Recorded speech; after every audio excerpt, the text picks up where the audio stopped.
જય જિનેન્દ્ર જીતુભાઈ, આજે સોમવાર તારીખ 5/7/21 ચર્ચા 91 આપણે ગાથા 72 ચાલુ છે.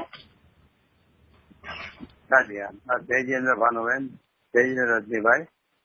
આપણે આજે સમય સાધ્યની 72 ગાથા આપણે શરૂઆત તો કરી 2 સ્વાધ્યાય છે કે આપણે અસ્તિત્વની બધા વિષય પર, પણ એટલે હજી એ બધા બોલ બાકી છે, એટલે ત્યાંથી આપણે સ્વાધ્યાય શરૂ કરીએ છીએ.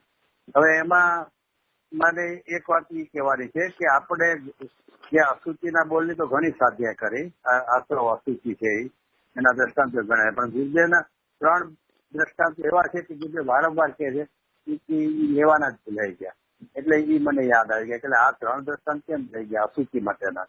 તો અશુચિ માટેના ગુરુદેવે એક દ્રષ્ટાંત તો એને ભણતા હતા, એમની સાથે ઉમરાળામાં છોકરો હતો સુંદરજી રૂપા ભાવસાર વાળો, કે ઓલા નાકનો ગંગો કાઢીને દાંત નીચે દબાવે જીભ અડાડે એ બધું ગુરુદેવ. હવે ગુરુદેવ કહેતા હોય છે ને ત્યારે આપણને સાંભળવામાં જરા જ્ઞાની સાથે ટૂંકમાં પતાવવાનું કાઢે એક વાર તો ખબર છે, ઘણી વાર આગળ ગુરુદેવ છે ને આમ વિસ્તાર કરી કરીને જીભનું કેરવું આમ અડાડે ને આમ કરે તો સાંભળતા આપણને જ્ઞાની થાય છે, એનું નામ અશુચિ છે. તો આશ્રવો એવા અશુચિ છે. પછી બીજો દાખલો ગુરુદેવ આપતા હતા નાના છોકરાનો, કે ઉનાળો હોય ને સાવ નાનું બાળક હોય એની માએ દૂધ વધારે પીવરાયું હોય તો એ એકદમ પાતળા ઝાડા થયા હોય, એને ઠંડી લાગે એટલે એ ચોપડા કરે, એ ગુરુદેવ ચોપડા કરે એટલે કે એને શરીરે ઠંડક લાગે ને એટલે બધું ચોપડે. તો ગુરુદેવ એ વિસ્તારથી કહેતા હતા ને તો આપણને જ્ઞાની ઉપસ્થિત કે આવું બધું ક્યાં ગુરુદેવ ટૂંકમાં કહી દો ને થાય ને એમ થાય. એટલે એનું નામ છે અશુચિ, કે જે સાંભળવું પણ નથી ગમતું. તો એ આશ્રવો છે ને એ એવા છે અશુચિ, એમ ગુરુદેવને કહ્યું હતું. અને ત્રીજો દાખલો ગુરુદેવ કફનો આપતા હતા, બડખો. ગુજરાતી ભાષામાં ગુરુદેવ કે બડખો આવે ને મોઢામાં તો બડખો છે ને એ ચૂકી નાખે છે, એને ખબર છે મોઢામાં. એમાં ગુરુદેવ કરેલું બોલ્યા ખુલાસો કર્યો કે ભલે કદાચ થોડી વાર લાગે પણ એ ચૂકી નાખે છે. એટલે એમાં કહેવાનું શું છે કે પછી એમાં મને થોડો વિચાર આવ્યો કે ભાઈ આપણે ઘરમાં બેડરૂમમાં હોય ને ફેફસામાં કફ ઉધરસ આવીને મોઢામાં આવે ને તો આવ્યા ભેગું તો નક્કી થઈ ગયું છે આપણને કે આ શીખવા યોગ્ય છે. પણ ઘરમાં ને ઘરમાં ક્યાં આવી શીખે, એટલે કે બેસીને આગળ જાય, હા, અને કા બારી હોય બારીમાં જ બહાર શીખે, અથવા તો બહાર મંદિરના કમ્પાઉન્ડમાં ક્યાંય હોય ફ્લોરિંગ બધું હોય તો ક્યાંય બારી બહાર જઈને શીખે. એટલી વાર લાગે છે ને એમ અહીંયા શું છે કે આશ્રવોની ભિન્નતા અશુચિ માનીને એને ભિન્નપણું થઈ જાય છે, સમિગ્રથી થાય ને ભિન્નપણું થઈ જાય છે, છતાં પણ એ આશ્રવોથી છૂટો એને ક્ષય નથી થતો, રે છે આશ્રવો, વાર લાગે છે છૂટા, એટલે કે એનો ક્ષય છે તો કઈ 12મા ગુણસ્થાન 10મા ગુણસ્થાન સુધી હોય છે, એટલે થોડોક પણ ભિન્નતા તો પહેલેથી મોઢામાં કફ આવ્યો અને ત્યારથી એને નિર્ણય થઈ ગયો છે કે આ રાખવા યોગ્ય નથી, આ લાભદાયક નથી, કે આ મીઠાશ માણવા યોગ્ય નથી. એમ આશ્રવોમાં ગમે એવા શુભભાવ ઊંચામાં ઊંચા હોય તો પણ એ અશુચિ રીત હોવાથી, અપવિત્ર હોવાથી એ કરવા જેવો નથી. શુભ ભાવ શુભ આચરણ એ કરવા જેવા નથી, એની મીઠાશ બુદ્ધિ માનવા જેવી નથી, અને એમાં લાભ બુદ્ધિ માનવા જેવી નથી. અને કરવાનું માને છે કે આવું હોય, આવો શુભ ભાવ હોય તો જ તમને દર્શનની પાત્રતા છે, માટે આવો શુભ ભાવ તો કરવો જોવે, આવું શુભ આચરણ તો કરવું જોવે, એવું જો માને તો તેમાં ધર્મ બુદ્ધિ એને માની છે, લાભ બુદ્ધિ માની છે, કે એનાથી મને સમ્યક દર્શનની પાત્રતા થાય છે એવું માન્યું છે, એટલે એ તો મિથ્યાત્વ છે. એટલે અહીંયા તો એ ગુરુદેવે એટલે કે અશુચિમાં ઘણા આવા બધા દ્રષ્ટાંતો આપી અને શુભભાવ ઉપર એટલું બધી શુભભાવની મીઠાશ બુદ્ધિ છોડવાની વાત છે કે એકવાર એ મીઠાશ બુદ્ધિ અને લાભ બુદ્ધિ છૂટી જવી જોઈએ. જો આપણે અહીંયા એક વાત ખાસ સમજવાની છે કે આ આખી ગાથા જે છે ને એ ગાથા એટલે કે આવડી 72મી અશુચિ વાળી, તો એમાં ક્યાંય આપણે શુભભાવ છોડાવવા નથી માંગતા, કારણ કે આત્માર્થીની ભૂમિકામાં શુભ તો હોયા જ કરશે. પણ એમાં જે અશુચિપણું બતાવીને શું કહેવા માંગે છે, શું કરવા માંગે આચાર્ય દેવ, કે એમાં આપણને જે શુભ ભાવ કરવા લાયક છે એમ લાગે, અથવા તો એમાં ધર્મ બુદ્ધિથી લાગે છે કે આમાં ધર્મ થાય છે, આ ધર્મનું કારણ છે, ધર્મમાં સહાયક બને છે. તો સમ્યક દર્શન ન થાય તો કાંઈ નહીં એનાથી, પણ સમ્યક દર્શન થવામાં આ ઓલી જે ફળદ્રુપ ભૂમિ હોવી જોઈએ ને એવું બધું મગજમાં હોય છે ને, એટલે એ લાભ બુદ્ધિ, મીઠાશ બુદ્ધિ તોડાવવા માટેની આ ગાથા છે. અશુચિપણાનું જે આટલું બધું જોર આપ્યું છે અને એ એટલા માટે આપ્યું છે કે એને ક્યાંય અનાદિકાળથી છે ને સ્વભાવમાં જ લાભ બુદ્ધિ માનીને રેખડો છે, એટલે એ છોડાવવા માંગે છે અહીંયા અશુચિપણું. અને છોડાવવા એટલે ભીનતા કરવા માંગે છે. એને મીઠાશ છોડાવશું, મીઠાશ બુદ્ધિ છોડાવવા માંગે છે. શુભ ભાવ છોડાવવા નથી માંગતા, કારણ કે શુભ ભાવ છોડશે તો અશુભમાં જશે. શુભ ભાવ છોડાવવાની વાત જ નથી. તો શુભમાં મીઠાશ બુદ્ધિ હોવાથી કરવાપણું માની બેઠો છે. એ કરવાપણાને અહીંયા છોડાવે છે. હશે તો ખરો જ, પણ કરવાપણું છોડાવવા માટે આ અશુચિ વાળી જે ગાથા છે ને 72ની, એટલે આ 72મી ગાથામાં જે અશુચિ નો બોલ છે ને, અને બીજો દુઃખના કારણો, એ બહુ શાંતિથી વિચારવા જેવો છે. કે એમ થતું હોય કે હું આવા મને શુભભાવ છે એટલે મને સમ્યક પાત્રતા થઈ ગઈ અને હું તો જાણે આને લઈને સમ્યક બહુ નજીક પહોંચી ગયો, આટલા મને શુભભાવો છે. તો કે છે ને એ અશુચિ છે, એ સહાયક નથી. અને બહુ શાંતિથી વિચારથી તો ખબર પડશે કે તો બાધકમાં જાય છે. એટલે કહેવાનો મતલબ છે કે અહીંયા શુભભાવ છોડવાની વાત છે જ નહીં, શુભથી માંથી લાભ બુદ્ધિ છોડવા માટે આખો વિષય લેવાનો છે. આપણે અશુચિ કહી અને જાણે સદાચાર પણ છોડીને દુરાચારી પણ કરવાની વાત નથી. હા બોલો બેન. હા જીતુભાઈ, આપણે હવે અહીંયા તમે કીધું કે કરવાપણાની એટલે અભિપ્રાયમાં કરવાપણી અને ધર્મ બુદ્ધિ, એમાં એ બેયમાં આમ ફાઇન લાઈન થઈ જાય. કેમ કે એ તો આવે, શુભ રાગ તો આવે કે આપણે સ્વચ્છંદતા ના ધારણ કરી શકીએ. તો આપણે પોતાના સેલ્ફને કેવી રીતે આમ ટેસ્ટ કરી શકીએ કે આમાં મારી ધર્મ બુદ્ધિ તો નથી થઈ રહી જતી ને, કે આમાં મને લાભ બુદ્ધિ કેવી રીતે નથી રહી જાય. કે આપણે આવે પણ ખરી કે કે આપણને એમ થાય કે ઓકે ચાલો એક્ઝામ્પલ જ આપે કે આપણે પાણી ગાળીને જ વાપરવાનું, તો કે અમુક કે હવે માંસ મદિરા ને કે સપ્તવ્યસન કે આપણે ના લઈ કરીએ, તો પછી કે એમાં આપણને ક્યાં આપણે ભૂલ ખાઈ જાય કે ક્યાં આપણે અંદર ધર્મ બુદ્ધિ રહી જતી હશે. એટલે તમારી વાત બરોબર છે કે આપણી ભૂમિકામાં શુભ ભાવ તો હશે જ, હોયા વગર રહેશે જ નથી નહીં. એટલે જુદ્ધે વારંવાર કે છે કે ભાઈ એ હોય છે, શુભભાવ હોય છે, પણ કરવા યોગ્ય છે. એને કરવા યોગ્ય કેતા એમાં લાભ બુદ્ધિ છે, એટલે કે અશુભ કરતા શુભ સારો છે, એટલે કે એમાં ધર્મ બુદ્ધિ છે કે મને આનેથી આ ધર્મનું કારણ છે, તો ફૂલ છે સંસારનું કારણ છે, એવું એના મગજમાં નથી આવતું. એ ફૂલ છે ને એ તો જાણે ધર્મમાં સહાયક છે. આ પૂન કરતા શુભ કરતા મને મારી સાધના જે હું કરું છું ને એમાં મને સુખથી એમાં પુષ્ટિ મળશે. એવા બધા જે જાત જાતના અભિપ્રાય હોય છે એ પોતે પૂછવા પડે પોતાને. અથવા તો જેમ કે પર્યુષણમાં 10 ઉપવાસ કરે તો એને એમ થાય કે ઉપવાસ કરવી એ તો બહુ લાભનું કારણ છે, પર્યુષણમાં તો હોવા જ જોઈએ. અને ભાઈ હોય એ જુદી વાત છે, એની હોય એટલા માટે કે એકાંતમાં રહે એટલો એને પ્રમાદનો ટાઈમ કાઢી નાખે.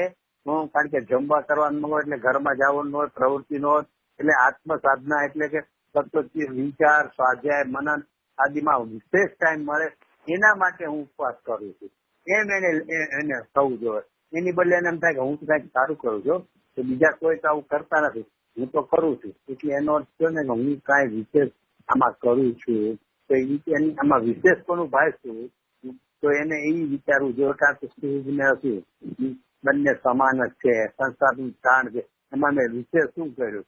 અશુભમાં તીવ્રતા છે, આમાં મંદતા છે.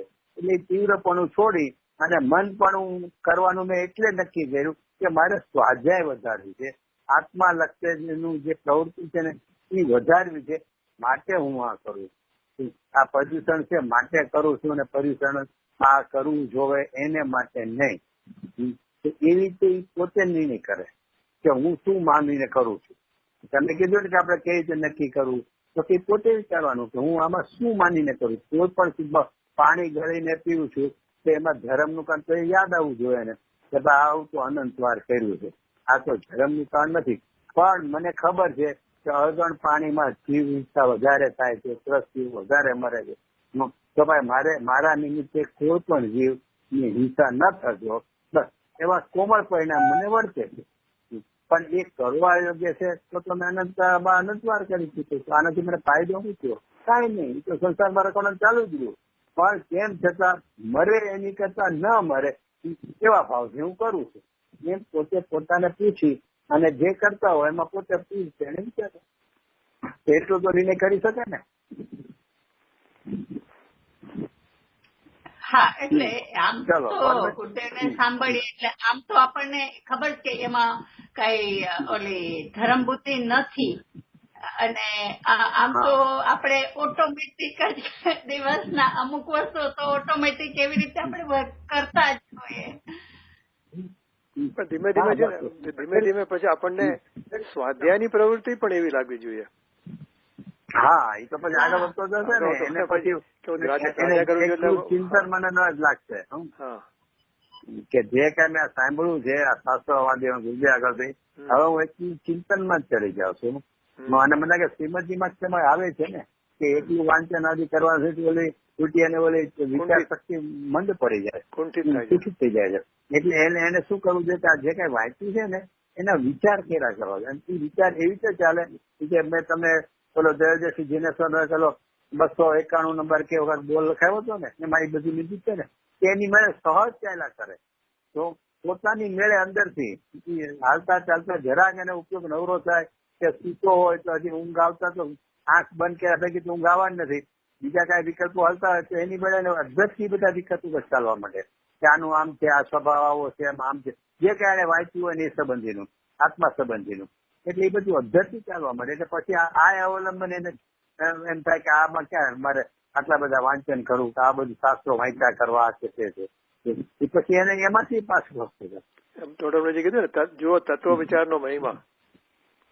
હા, તત્વ વિચારનો મહિમા છે ને. અને તત્વનો અધિકાર સમિતિનો અધિકારી કોણ છે એમાં લીધી તત્વ વિચાર વાળો છે. હા, કે આ તત્વ વિચાર વાળો છે. એમાં તો ત્યાં સુધી કે આ બધું ન હોય જેને આપણે સદાચાર કહીએ છીએ ને, આજકાલ કે છે કે નિયમ લેવા જોઈએ ને આમ છે તેમ છે, ભલે હશે પણ ત્યાં એમ બધું આવું ન હોય તો પણ હું આ તત્વ વિચારનો વાળો છે ને એ સમ્યક દર્શનનો અધિકારી છે. એટલે તત્વ વિચારનો મહિમા કહીને ક્યાંક બોલું એમ નથી કેવું કે તમે ત્યારે પાપ કરો તોય તમને સમ્યક દર્શન, પણ કહેવાનું એમ છે કે ઈ કર્યા કરે તત્વનો સમ્યક દર્શનનો અધિકારી નથી. આચરણના બધા પ્રકારો કર્યા કરે, દયા પાડવાનું, વ્રત તપ ને ઉપવાસ ને જે કઈ હોય આચરણ, આ ખાવું ન ખાવું રાત્રે બધું તું કર્યા કર, પણ તત્વ વિચાર નથી ને તો તું સમ્યક દર્શનનો અધિકારી નથી. એમ કહો ઓલું છોડી દે અને પાપ કર્યા કર અને સમ્યક દર્શન અધિકારી છે એવું નથી એમને કહ્યું. અત્યારે તત્વ અધિકારી કોણ છે તો ઈ એટલે તત્વ વિચારનો મહિમા સમજાવવો છે. એટલે કે છે કે ભાઈ આવું બધું હોય કે ન હોય પણ મૂળ આ છે ને ઈ કાર્યકારી છે અને એના લઈને તને સમ્યક દર્શન થશે. તું સમ્યક દર્શનનો અધિકારી ક્યારે બની કે જયારે એટલે તમે જે કીધું પ્રમાણ તેને એ રીતે ચિંતન મંથન આ બધું ચાલતું રહેવું જોઈએ. હા, હવે અહીંયા આપણે અશિક્ષિતના બોલ કીધું ને એટલે શું થયું કે ઓલા કફની બરખાની જેમ કે મોઢામાં બધું નક્કી તો થઈ ગયું એટલે છૂટો તો પણ હવે એને લાભ બુદ્ધિ છોડાવી છે તો ક્યાંક લાભ બુદ્ધિ થવી તો જોશે ને. જીવને છોડાવી તો ક્યાંક એટલે એમને શું કર્યું એટલે બોલો જીનવાણીમાં એક દાખલો આવે છે કદાચ આત્માનું શાસનમાં લગભગ હોવો છે કે ઓલું વાહન ઉપર એક પક્ષી બેઠું છે, વાહન તો છે ને મગદરીએ પહોંચી ગયું, પક્ષી ઉડીને પાપા મારે તો વાહનમાં ઉડીને પછી ફરે છે પણ ક્યાં જાય ચારે બાજુ પાણી છે એટલે ન્યાય જતું પડે. હવે એમ અહીંયા લાભ બુદ્ધિ છોડાવી, હવે લાભ બુદ્ધિ છોડાવીને ક્યાંક લાભ બુદ્ધિ માનવી તો પડશે ને. તો કે પછી પ્રત્યક્ષમાં એટલો દાખલો પછી માની લે કે એને એક વાહન બીજું મળ્યું બાજુમાં અને એ ઉલટી દિશામાં જતું હતું તો એ ઉડીને એની પર બેસી જશે તો એ કિનારે પહોંચી જશે.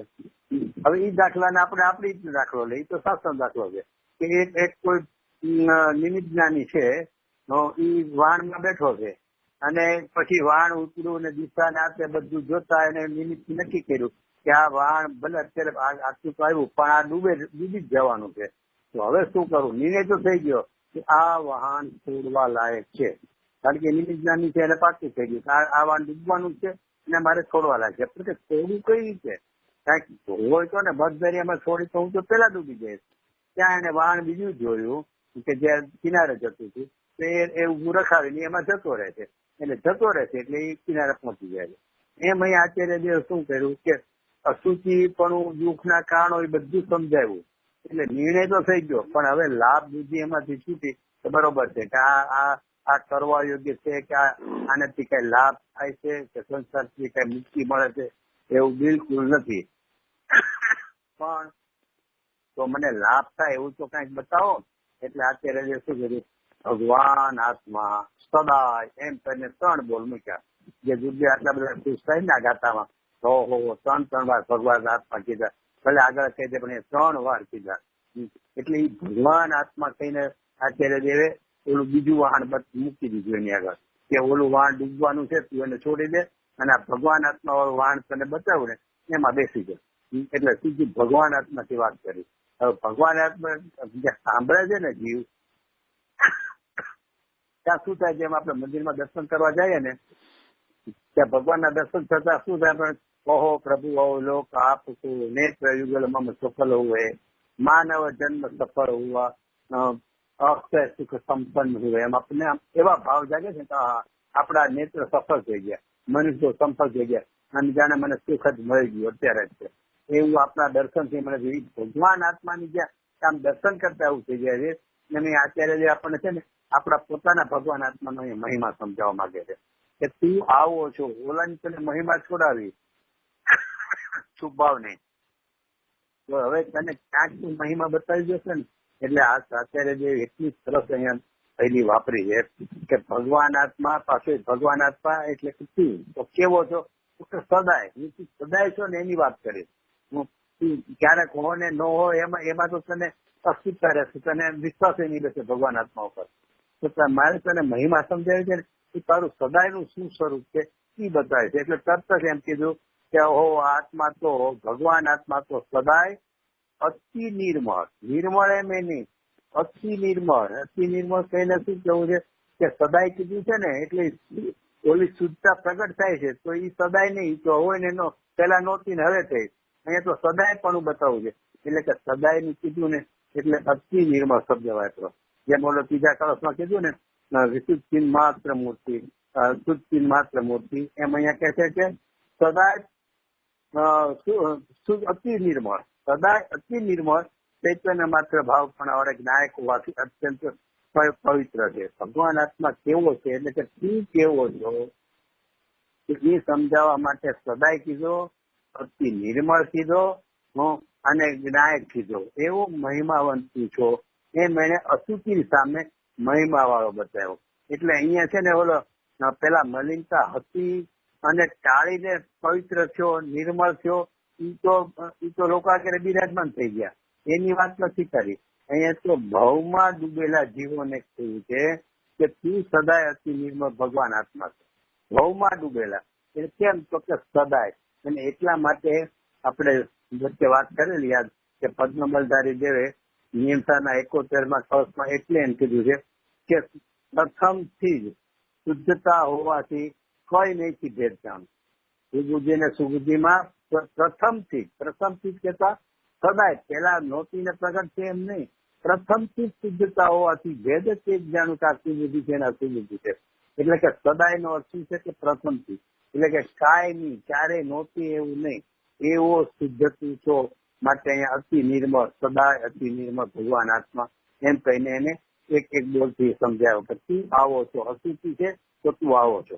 બીજા બોલમાં શું કે છે એટલે બીજા બોલમાં જળની વાત કરી કે જળ સ્વભાવ છે.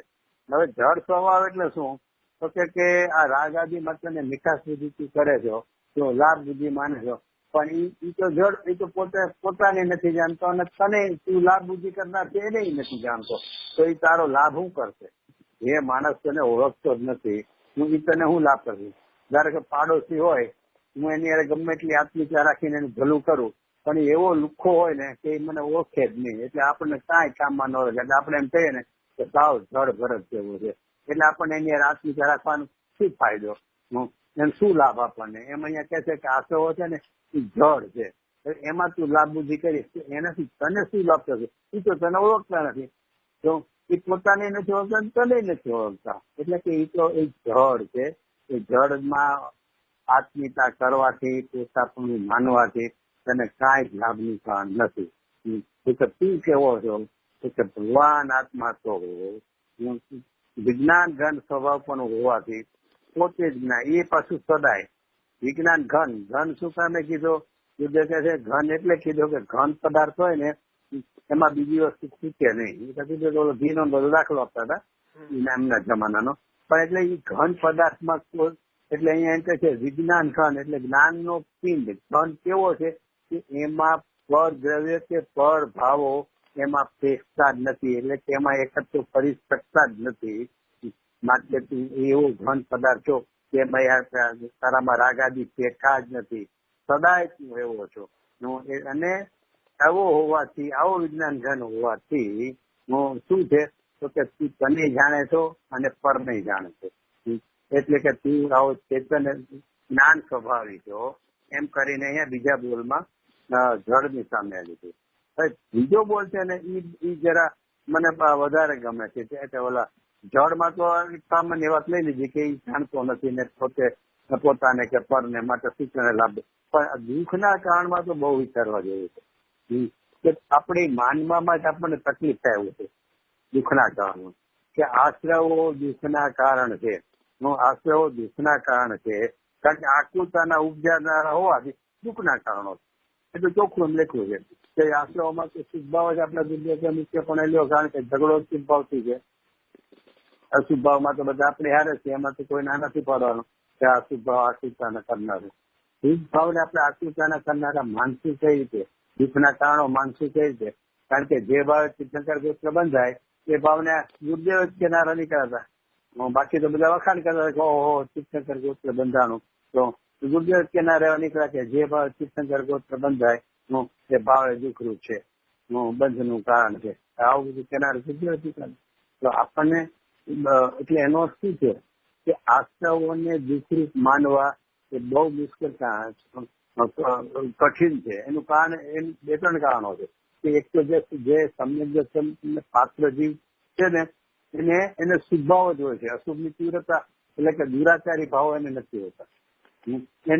એનામાં સદાચારી સૌમ્યતા કે જે કસાયની મનતાવાળા ભાવો હોય છે, બરોબર છે. એટલે આપણને એમ થાય કે જો ભાવ તો ક્યાં દુઃખનું કારણ છે, તો સમ્યક દર્શનની પાત્રતા વાળા જીવનો હોય છે. અને એ ન હોય ને દુરાચારી ભાવ હોય તો વિચારવું પડે કે ભાઈ દુરાચારી ભાવ છે ને એ સમ્યક દર્શનમાં બાધા કરનારા છે, એટલે એને આપણે દુઃખના કારણો માનીએ, આકૃતાના કારણો માનીએ, બરોબર છે. મૂળ વાત શું છે ખબર છે? આપણે નિરાકુર શાંતિ શું છે ને એનો તો આપણને અનુભવ નથી. એટલે શું થાય છે કે આપણે આકૃતા અને નિરાકૃતા એ બે ક્યાં શોધવા જાય છે?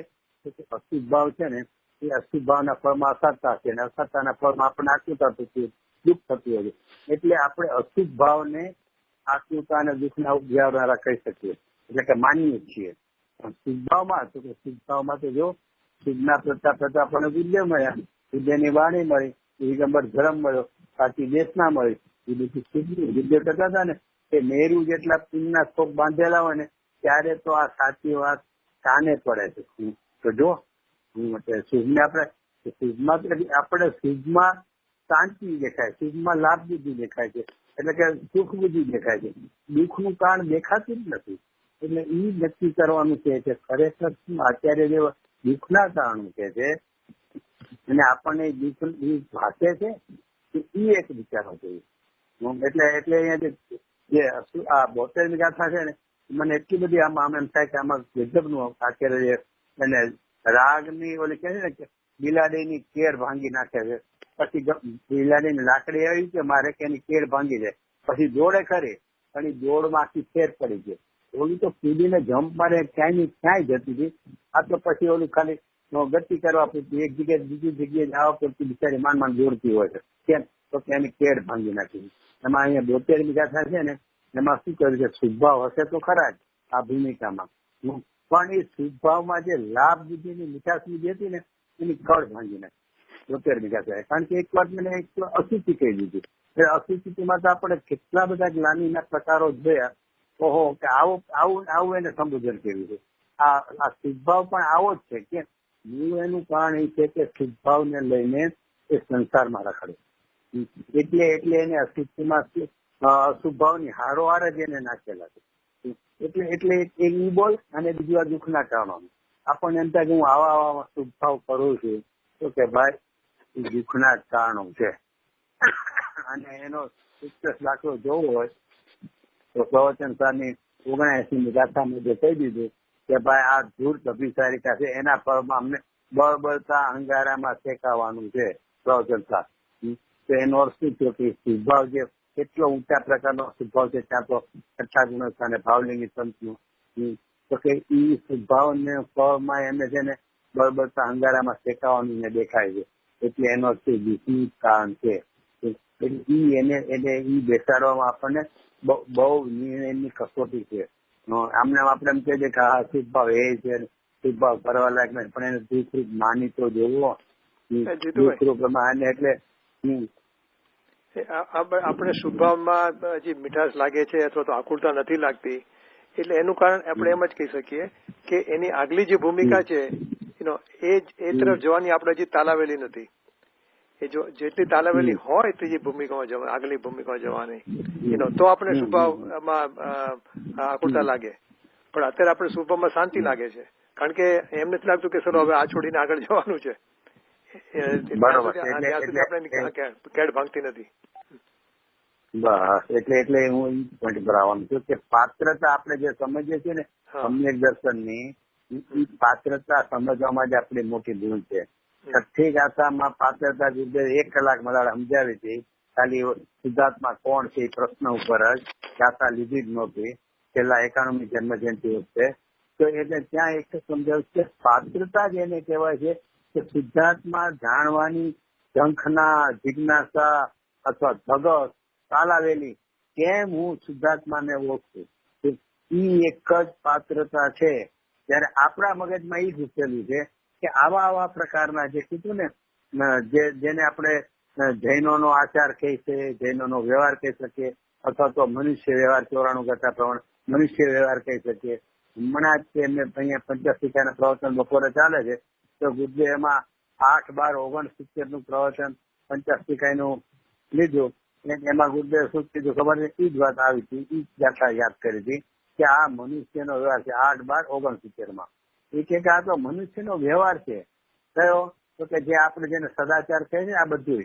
એટલે કે પેલા ઉદંબર ફળ આદિ નો ખાય ને 5 ઉદંબર ને મધ મદિરા ને મત્સ્ય નો ખાય એટલે 8 ને પછી પેલા શું છે બીજા બધા નામો એના 3 મકામ જમીકન ન ખાય, રાત્રિ ભોજન ન કરે એ બધા પ્રકારો છે ને.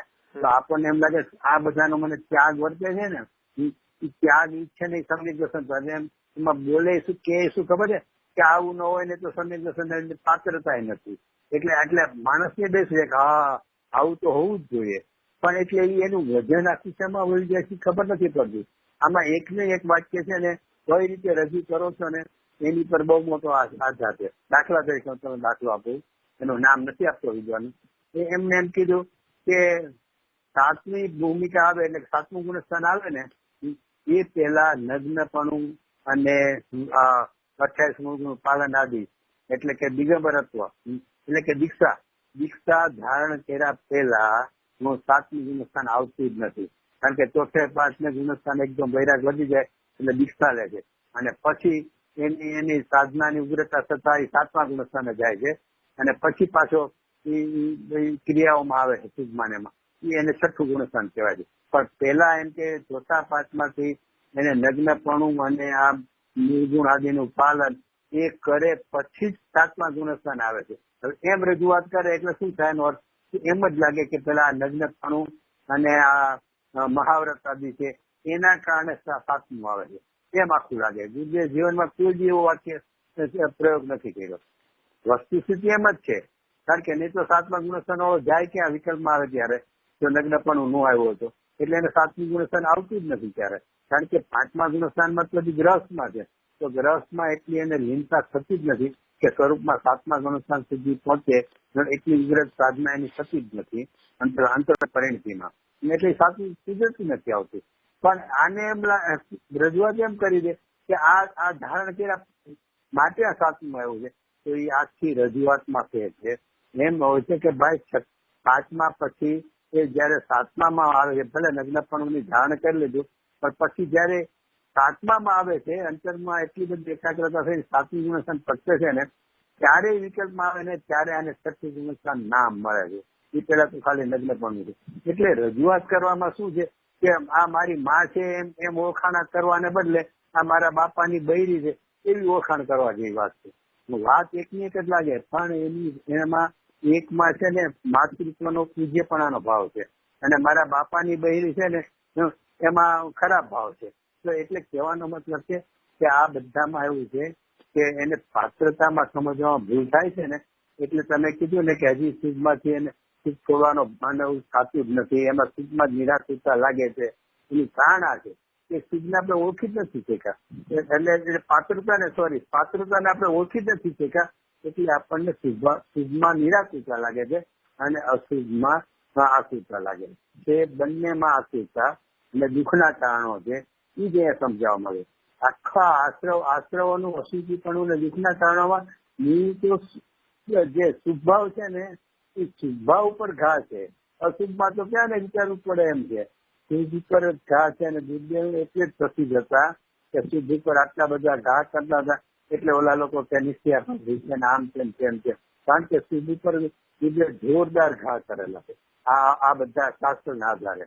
એટલે આપણે એ સમજવાનું છે કે ખરેખર શુભભાવ મને આતુરતા રૂપ લાગે છે, દુઃખનું કારણ લાગે છે, અશુચિ લાગે છે, એને પૂછવું પડશે પોતાને. એટલે એ બધે પોતે અંતર શોધન કરવાનું છે, અંતરમાં એને નિર્ણય કરવાનો છે. આવું બધું સમજો સ્વીકાર તો છે, ઉભે કે મને બુદ્ધિપૂર્વક અને આગમથી કે ગુરુવાણુથી મને એનો નિષેધ નથી. હું એમ નથી કહેતો કે આપણે કોઈ નથી માનતા, બધા જ માનીએ છીએ, પણ અભિપ્રાયમાં જે અનાદિના સંસ્કાર છે ને, એટલે સુખમાં જે નિકાસ સુધી જે છે ને એના માટે વિચારવાનું છે. ખરેખર લાભના કારણો છે. એટલે મને આ ગાથા જે છે ને હું તમને કહું છું કે મને એટલું બધું છે કે શું અત્યારે કીધું દુઃખનું કારણ કીધું છે, અને ભગવાન આત્મા માટે શું કીધું તો કે ભગવાન આત્મા તો એવું એમ કીધું કે દુઃખનું અકારણ. શું કામે તો કે એ અકાર્ય કારણ છે, જે 47મી શક્તિમાં જે લીધું ને 14મી શક્તિ આમાંથી કાઢી છે અકાર્ય કારણ. કે રાગનું કારણ નથી ને રાગનું કાર્ય નથી. હવે રાગ પોતે દુઃખરૂપ છે, એનું કારણ નથી, માટે ભગવાન આત્મા દુઃખનું કારણ નથી. મેં કીધું ને ભગવાન આત્મા દુઃખનું કારણ છે, સદાય દુઃખનું અકારણ છે. કેમ અકારણ છે તો કે જે રાગનું કારણ નથી ને રાગનું કાર્ય નથી, અને રાગ પોતે દુઃખરૂપ છે, પણ એનું કાર્ય અકારણ હોવાથી દુઃખનું અકારણ છે. એમ કરીને ભગવાન આત્માનો મહિમા સમજાયો. અને મહિમા સમજાવે એટલે શું થાય છે કે એને જીવને જ્ઞાન એના જે સુખ બુદ્ધિ, લાભ બુદ્ધિ, હિત બુદ્ધિ જે કાંઈ કયો એ એને ઊંડે રહ્યા કરતું ને શુભમાં, એ અહીંયા છોડાવવા માંગે. પણ શુભમાં લાભ બુદ્ધિ છોડે, શુભ છોડાવવા માંગે છે એવી તો કોઈ વાત જ નથી. એટલે પાછું એ ધ્યાન રાખવું કે અહીંયા જેમ કે ઓલું સમ્યક વ્યસન જેને થાય ને એને આવો સદાચાર આદિ મનુષ્ય વ્યવહાર કે જૈન નો આચરણ હોય છે, એટલે હોય છે એટલે ન કરવું એવું નિષેધ કરવા નથી માંગતા, પણ એ પાત્રતા નથી સમ્યક દર્શન એટલું સમજાવવા માંગે છે કે આ કોઈ સમ્યક દર્શનની પાત્રતા છે જ નહીં. આવું તો અનંત વાર કરી ચૂક્યો છે જે. એટલે જેમ જ્યાં એમાં આપણે લઈએ છીએ કે આ સમ્યક દર્શનની પાત્રતા નથી, સમ્યક દર્શન પેલા હોય છે, એમ અહીંયા એમ લેવાનું છે એ જ રીતે કે અશુચિ આદિ જે કીધું છે ને શુભભાવને છોડાવવા માટે નથી કીધું, શુભભાવની ભૂલતા કરવા માટે, શુભભાવની લાભ બુદ્ધિ છોડવા માટે કીધું. જોયા વગર રહેતો નથી, પણ એ અશુચિ અને દુઃખનું કારણ કહીને તે એમાં લાભ બુદ્ધિ પડી છે એ છોડાવવા માંગે છે, એમ આ ગાથામાંથી સમજાવવા માંગે છે.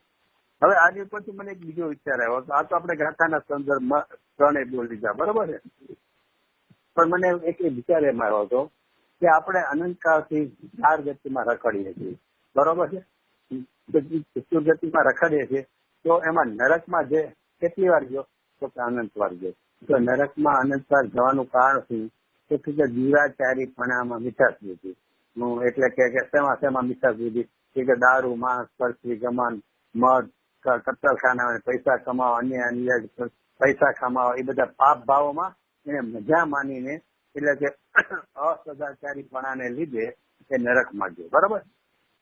એના કરતા અસંખ્ય ગુણી વાર, અસંખ્ય ગુણા અનંતવાર. અનંતવાર તો બે માં, પણ નરકના ભવ કરતા અસંખ્ય ગુણા ભવ સ્વર્ગમાં ગયો. સ્વર્ગમાં કઈ જગ્યાઓ છે?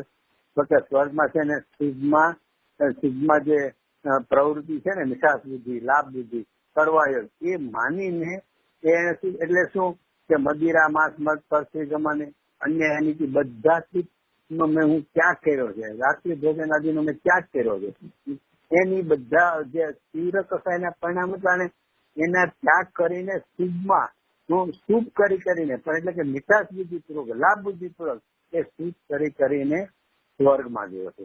એટલે કે દુરાચારી પૂર્વક જેટલી સંસારમાં રેખડો છે ને, એની કરતા અસંખ્ય વાર હું સદાચારીપણાથી, લોક મનુષ્ય વ્યવહારથી, લોક વ્યવહારથી અથવા જૈનના આચરણથી એના લઈને અસંખ્યાત વાર અનંત ગુણા ખરા, પણ અસંખ્ય ગુણા એટલો રખડેલો છે વધારે સંસારમાં. ચારે ગતિમાં ભ્રમણ કરે છે ને, એમાં નરક કરતા. એટલે એનો શું થયો કે અહીંયા તો હજી અહીંયા શુભ ને અશુભ ની આ દશા છે. હવે આપણે શું થયું ખબર છે? ધર્મના ક્ષેત્રમાં આવ્યા. તો ધર્મના ક્ષેત્રમાં આવ્યા પછી એમ થઈ ગયું કે ભાઈ આટલા શુભ ભાવ હોય ને, હું ત્યારે જ હું તમને પાત્ર છું. માટે પેલા હું આવા મારા શુભ ભાવ તો હોવા જ જોઈએ, આવો સદાચાર તો હોવો જોઈએ, એટલે એમાં રચો કરવો જોઈએ. આ કરું એટલે એમાં કરવાપણામાં, એટલે એ પ્રવૃત્તિમાં જોડાયેલો રહે છે. અને એ પ્રવૃત્તિ લાભ બુદ્ધિથી કરે, કારણ કે એના લઈને તો સમ્યક દર્શન મને થાય છે. એ હશે તો જ હું સમ્યક દર્શન પામીશ, એવું એને રિયાઝ કરે છે. પણ ભાઈ અશુભ કરતા શુભ પોતે અનંત અસંખ્ય ગુણી વાર કર્યો છે, અને સંસારમાં એટલી વાર વધારે રેખડો છે નરક કરતા સ્વર્ગમાં. એને શુભ ભાવમાં એને ખરેખર તો એને લાભ બુદ્ધિ માને છે કઈ દે તું, અથવા તો સમ્યક દર્શનમાં એને પાત્ર માની કઈ દે શકે છે. એ તો સંસાર ભાવનામાં વધારે કારણ બન્યો છે, પણ ધર્મના ક્ષેત્રમાં આવીને પણ આવી રીતે છેતરાઈ જાય છે. એટલે ખરેખર તો શું છે ભાઈ, એને ઝટકો લાગવો જોઈએ. બે ચાર ગાથા સાંભળે ને એને ઝટકો લાગવો જોઈએ. અને આપણે વાત એ છે કે કળશ ટીકાનો 101મો કળશ, તો કે ચાંડાલણીના તેથી એકી સાથે જન્મેલા બે પિત્રો છે. કોણ? તો કે શુભ અને અશુભ. આ શુભ ને અશુભ જે છે ને, એ એકી સાથે ચાંડાલણીના પિતૃ પેટેથી જન્મેલા છે. એમાં એટલે સમાન છે એવું ત્યાં લીધું ને કળશ ટીકામાં. અને એક કળશમાં અમૃતચંદ્ર આચાર્ય બંનેની સમાનતા સ્થાપી. ગાથાઓમાં બી 4 કારણોમાં સમાનતા સ્થાપી. તો બેમાં ભેદ જ નથી એવું ત્યાં સ્થાપ્યું છે. તો પછી આપણે સદાચારની જે આ બધા પ્રકારો છે એ સમ્યક દર્શનની પાત્રતા છે. એના વગર તો સમ્યક દર્શનની પાત્ર નથી. એ જે ભાષા આવે છે એ કેમ આવે છે અને એમાં ક્યાં ભૂલ થઈ જાય છે, એ બહુ વિચારવા જેવું છે. કારણ કે જો તમે આ સદાચાર આદિનો જે આ બધા પ્રકારો કીધા લોક વ્યવહાર, મનુષ્ય વ્યવહાર વાળા, તો એને જો તમે એમાં પાત્ર કહેશો, એ સમ્યક દર્શનની પાત્રતામાં ગણશો, તો અહીંયા તો બંને સમાન કીધા છે. તો પછી દુરાચારીપણું છે ને, એને આપણે સમ્યક દર્શનની પાત્રતામાં લેવું પડશે. કેમ?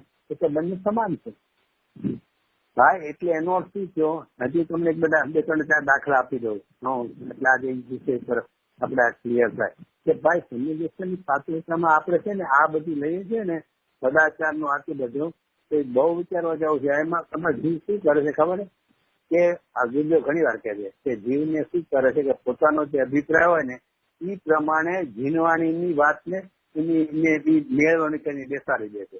જીનવાણીને એવું કેવું નથી હોતું, પણ એ પોતાની રીતે પોતાના અભિપ્રાયમાં એ બેસાડી દે છે. એમ અહીંયા શું આપણે કરીએ ખબર? ગુરુદેવની વાત હોય ને, ગુરુદેવના વચનની, એને આપણા અભિપ્રાયમાં આપણે ગોઠવીને આપણી રીતે મેળવી લઈએ છીએ. એટલે તમને 2-3 દાખલા બહુ સરસ આપું. ગુરુદેવને મુંબઈમાં પૂછવામાં આવ્યું કે સાહેબ રાત્રિ ભોજન કરાય કે ન કરાય? ગુરુદેવ કે નામધારી જઈને રાત્રિ ભોજન ન હોય.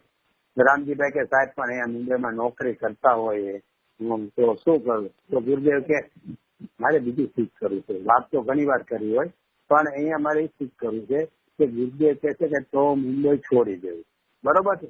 આવો જ પ્રસંગ 28 માર્ચ 78 હૈદરાબાદમાં બનેલો અને ત્યારે કઈ પ્રસંગમાં ગુરુદેવ અરે દિગંબર થઈને રાત્રે પાણી પીશો એમ કીધું. એકદમ આમ ઠપકાના રૂપમાં કીધું. એટલે કે જોઈ લો છે ને આપણે જેને કમ્યુનિકેશન કરવું છે ને આને આવી તો પાત્રતા હોવી જ જોઈએ. શું કે નામધારી જઈને જો રાત્રિ ભોજન ન હોય તેને તો મારે રાત્રિ ભોજન કમ્યુનિકેશનની પાત્રતા ને રાત્રિ ભોજન ને કાંઈ નથી, પાણીને પીવાય નો પીવાય કાંઈ નથી. એટલે ગુરુદેવ પોતે જ આમ કે છે શું તો આ કમ્યુનિકેશન પાત્ર છે. એ પ્રશ્ન તમને પૂછ્યું અથવા મને પૂછ્યું કે ગુરુદેવ બે જગ્યાએ ઠપકો દીધો એમ કીધું કે આવું જ્યાં સુધી કરીશ ને ત્યાં સુધી તને કમ્યુનિકેશન થશે જ નહીં. તું કમ્યુનિકેશન ને લાયક જ નથી. 3 કાળમાં તને કમ્યુનિકેશન થશે જ નહીં. આવું ગુરુદેવ કમ્યુનિકેશન ને જોડીને કીધું છે ને. ભાઈ ગુરુદેવ સમજતા હતા કે હું જે ઠપકો દઉં છું ને એ તો આચરણમાં ભેદ પાડીને કઉ છું. તો હું સિદ્ધાંતની અથવા તો અભિપ્રાયની એ વાત નથી કરતો. આચરણની ભિન્નતા સમજાવવા, આચરણના ભેદ માટે કે આવો પાપરૂપ આચરણ ન હોય એટલે એ પાપરૂપ આચરણના નિષેધ માટે હું આ ઠપકો દઉં છું. હું શુદ્ધ અશુદ્ધ સમાન છે અને એ વાત માટે અહીંયા નથી કહેતો. અહીંયા તો અથવા તો આના વગર કમ્યુનિકેશન નથી, પાત્ર જ નથી એ વાત કહેવા માટે નથી કહેતો. તું તો હારો ગુરુદેવ સીધી હોય. પણ આપણે શું કરીએ છીએ કે આપણને ઓલી વાત બેઠેલી છે ને, કારણ કે આપણને એ રીતે છે કે શુદ્ધભાવ અમિત પ્રકારના આવો બધો સદાચાર હોય એ કમ્યુનિકેશન પાત્રતા છે. એ વખત એ પાત્ર જ નથી. એ વાત જે મગજમાં ઘૂસેલી છે ને એટલે આપણે કમ્યુનિકેશન ને ગુરુદેવના નામે જોડી દીધી છે. પણ ગુરુદેવે એ બંને પ્રસંગમાં ક્યારેય કમ્યુનિકેશન ને વચ્ચે યાદ નથી કરી. મુંબઈમાં આટલો ઠપકો દીધો ને બહુ નિષેધ કર્યો હતો અને રાત્રિ ભોજનનો મુંબઈ છોડી દેવું ના તે બધું ત્યારે એને નથી કીધું કે નહીં તો તને કમ્યુનિકેશન નહીં થાય. હું એ વાત જ ગુરુદેવ નથી કરી. અને ગુરુદેવ તો એક ચર્ચામાં એ પાછળથી મારા ખ્યાલ પ્રમાણે લગભગ ગુરુદેવના પ્રવચન ચાલુ હતા ચર્ચામાં કીધેલું કે જ્ઞાનીને પણ અંદરમાં કોઈક એવા વિકલ્પોમાં એવા પરિણામ થઈ જાય કે તેને તો લોકો સહન ન કરી શકે. વિચાર કરો. એટલે ગુરુદેવને શું કહેવાનું છે સમજી લો કે એટલા તીવ્ર શુદ્ધ પાપ વાળી વાત એમ નહીં પણ ખરાબ તો ખરા ને કે જે લોકો સહન ન કરી શકે. એ કોના માટે કીધું? જ્ઞાનીને માટે કીધું. તો એ એવા પરિણામ થઈ જાય છે તો જ્ઞાની નથી એવું નથી કીધું. જ્ઞાની હોય છે છતાં આવા થઈ જાય છે કે લોકો સહન ન કરી શકે. એટલે એનો અર્થ એવો થયો ને કે જ્ઞાની સાથે તમારે એ શુભ અશુભ પરિણામને જોડવાની જરૂર નથી. એવા પરિણામ જ્ઞાત થઈ જતા હોય છે એટલું જ્ઞાન કરાવ્યું છે. પણ જીવને શું છે કે જાણે ઓલો ઉત્કૃષ્ટ પ્રકારના સદાચારના નાતે બધાના હોય છે ને પરિણામો એટલે એમ છે કે આની વગરની કમ્યુનિકેશનની પાત્રતા જ ન હોય. પણ ગુરુદેવ કોઈ યાદ જ નથી કરી. એમ કીધું કે આવા પરિણામ થઈ જતા હોય છે. અચ્છા. અને વર્ષો પહેલા જયારે પાણી ગળીને પીવાય કે ન ગળીને પીવાય ત્યારે શું કામ ન પીધું? હા પાણી ગળીને પીવું જોઈએ. ત્યાં ગુરુદેવને છે ને આચરણથી જવાબ જ નહોતો દેવો. ત્યારે ગુરુદેવને દ્રષ્ટિથી જવાબ દેવો હતો દ્રવ્યાનુયોગથી કે શું કે દ્રવ્યાનુયોગથી કે ભાઈ પેલા આત્માને ગાળીને પીવો. એટલે ત્યાં કહેવાનું એવું હતું કે તમે આ પ્રશ્ન કરો પાણી ગળીને પીવું કે ન પીવું. હવે અનંત કાળમાં અનંતવાર પાણી પીને શું ગળીને મરી ગયો. તો એટલે એમાં હું થયું એને એની યાદ કરજો. એમ નથી ગુરુદેવ કહેવા માંગતા કે ના પાણી ગળ્યા વગર કઈ વાંધો નહીં. પણ ગુરુદેવ એ વાત સમ્યક દર્શન જોડતા સમ્યક દર્શન ની વાતમાં એ ઓલી વાતને જોડવા જ નથી માંગતા. પાણી ગળીને પીવું કે ન પીવું એ તો હોય જ હોય એને પણ એને સમ્યક દર્શન કઈ લેવા દેવા નથી એટલે એની યારે નથી જોડતા. અને આપણે તો કે હૈદરાબાદમાં ગુરુદેવ આમ કીધું હતું, મુંબઈમાં આમ કીધું હતું, માટે આવી પાત્રતા વગર સમ્યક દર્શન ની પાત્રતા જ નથી. એટલે ભાઈ તમે જોડો છો શું કામ હારે?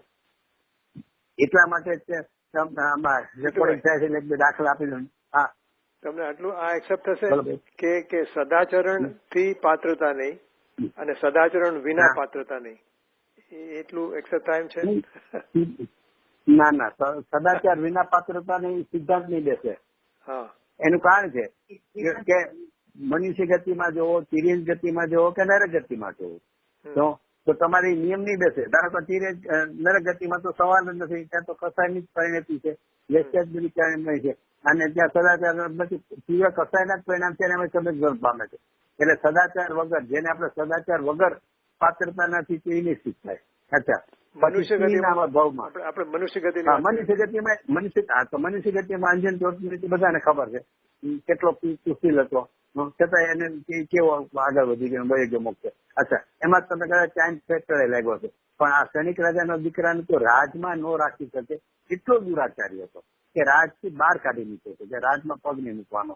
અને છતાંય એને પોતાની કન્યાવલી આવતી હતી એને તલવારના ઝાટકે કાપી નાખી અને લોહી લોહાન તલવાર સાથે બચવા માટે ભાગ્યો. તે મુનિરાજને જોયો, મને દીક્ષા આપો, અને મુનિરાજે એને દીક્ષા આપીને ઉપદેશ આપ્યો અને 3 દિવસમાં એટલે કે અંદર સુધીની વૃદ્ધિ કરી તેની માંડીને મસ્તક કર્યો. એને તમે શું કહેશો? કઈ પાત્રતા આગળ હતી? એ કરવા યોગ્ય છે, પ્રેરણા યોગ છે એમ નથી કહેતો, પણ નિયમ નથી બેસતો. અને બીજી વાત છે, જો આપણે એમ કહીએ કે સદાચાર વગર પણ પાત્રતા નથી, તો સદાચાર તો શુભભાવ છે. શુભભાવને તે અસુચિમાં નાખ્યા, દુઃખના કારણમાં નાખ્યા. તો દુઃખના કારણ એ સમ્યક દશા તો સુખરૂપ છે, કે દુઃખનું કારણ એ પાત્રતા તેની તો કે સુખના કારણે. કારણ કે સમ્યક દશા સુખનું કારણ છે ને, અતિન્દ્રિય આનંદનો ભોગવટો થાય છે. તો તે સુખના કારણની પાત્રતા દુઃખનું કારણ. એટલે એટલે મારું શું કારણ કે આપણે ભૂલ ના ખાય છે કે શુભભાવ એ છે ને એકચ્યુઅલી ચારિત્ર ગુણની વિપરીત પર્યાય છે.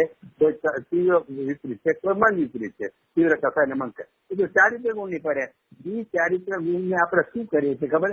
આપણે એને શ્રદ્ધા ગુણના પરિણામની સાથે જોડી દઈએ. શ્રદ્ધા ગુણના પરિણામને અને ચારિત્રના મન તીવ્ર પરિણામને કાંઈ લેવા દેવા નથી. શ્રદ્ધા ગુણનો પલટો ક્યારે આત્માર્થીની ભૂમિકામાં, શ્રદ્ધા ગુણનો પલટો મિથ્યાત્વમાંથી સમ્યકમાં થવામાં ત્યારે ચારિત્ર ગુણ, એટલે ત્યારે તો હજી મિથ્યા દ્રષ્ટિ છે ને, એટલે ચારિત્રમાં શુભ ને અશુભ જ છે. એ શુભ ને અશુભના કારણે શ્રદ્ધા ગુણમાં પલટો થતો જ નથી. શ્રદ્ધા ગુણનો પલટો જ્ઞાન ગુણથી થાય છે. એટલે જ્ઞાનમાં યથાર્થ નિર્ણય થાય છે અને એ નિર્ણયમાં ભાવ ભાષણ વધતા શ્રદ્ધા ગુણ પલટો મારે. એટલે જ્ઞાનને ને શ્રદ્ધાને સાંકળીને તમે વાત કરો તો બરોબર છે કે જ્ઞાનમાં યથાર્થપણું ન હોય તો શ્રદ્ધા સંકિત થાય જ નહીં, એ વાત બરોબર છે.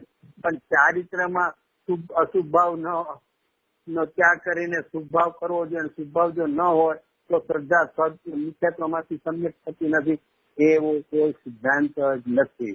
એ તો વિપરીતતા છે. એટલે એનો શું છે કે ચારિત્ર ગુણની પર્યાયને અને શ્રદ્ધા ગુણની પર્યાયને જોડીને ક્યારેય વાત કરવા જેવી નથી.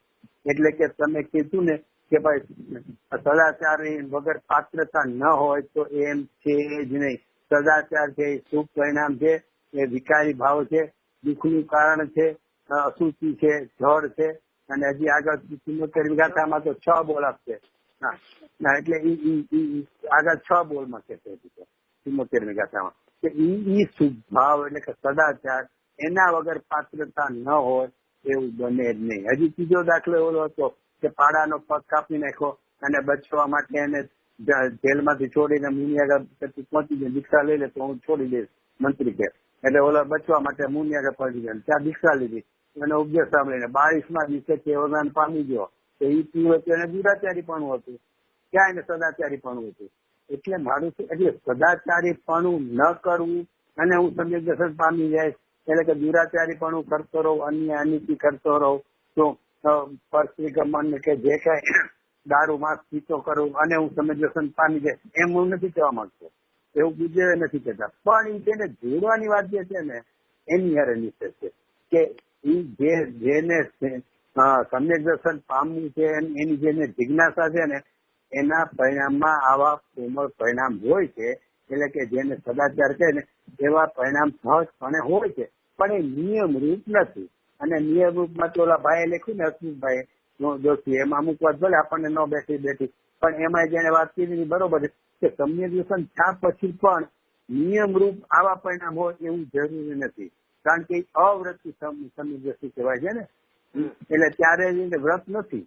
એટલે રાત્રિ ભોજનનો ત્યાગ 5મા ગુણસ્થાને પણ એમાં આગળ વધતા છઠ્ઠી પડીમાં આવે ને ત્યારે નિયમરૂપ રાત્રિ ભોજનનો ત્યાગ હોય છે. ચોથા ગુણસ્થાને સમ્યક ત્યાગ પછી પડેલો ત્યાગ નથી હોતો, નિયમરૂપ. લેવામાં વાંધો નહીં, મીઠાશ બીજી લેતો તો નિષેધ થઈ ગયો, કારણ કે એને મીઠાશ સ્વભાવ કરતા એમાં મીઠાશ વધી ગઈ રાત્રિ ભોજનમાં, એટલે એ તો મીઠાશ થઈ જ ગયો.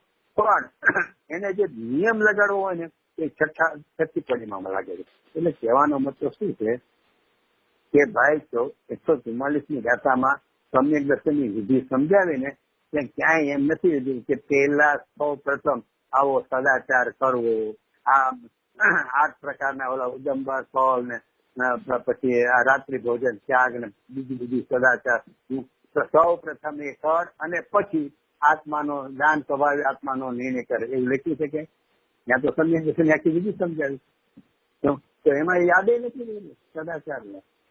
એટલે એને જે લખ્યું છે નરસિંહભાઈ કે સદાચાર ને ક્યાંય યાદ જ નથી કર્યો, એટલે એ શું છે કે સુભાવ છે ને, તો સુભાવ લઈને સમ્યક દર્શનને કેવી રીતે ભેગા યાદ કરે? નહીં યાદ કરવાનું કારણ શું છે?